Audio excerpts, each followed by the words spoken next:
Tomorrow the president is going to speak on Capitol Hill. Is he going to address his predecessor's role in the riot? Yes, and let me give you a little more preview of that. In addition, and I know I noted this yesterday, but I think it's important for people, so let me briefly reiterate. The president is going to speak to the truth of what happened, not the lies that some have spread since, and the peril it posed to the rule of law and our system of democratic governance. He will also speak to the work we still need to do to secure and strengthen our democracy and our institutions, to reject the hatred and lies we saw on January 6th, and to unite our country. I'd also note that President Biden has been clear-eyed about the threat the former president represents to our democracy, and how the former president constantly works to undermine basic American values and rule of law.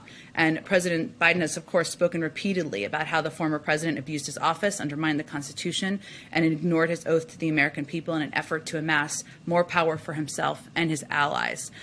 He sees January 6th as a tragic culmination of what those 4 years under President Trump did to our country. And they reflected the importance to the president of winning what he has called many times, and you've heard him call many times, the battle for the soul of our nation. So just as you heard him say on January 6th of last year, I would expect that President Biden will lay out the significance of what happened at the Capitol and the singular responsibility President Trump has for the chaos and carnage that we saw. And he will forcibly push back on the lies spread by the former president in an attempt to mislead the American people and his own supporters, as well as distract from his role in what happened. So he will, of course, speak to the moment, to the importance in history of the peaceful transfer of power, of what we need to do to protect our own democracy and be forward-looking, but he will also reflect on the role his predecessor had. Will he call Donald Trump out by name?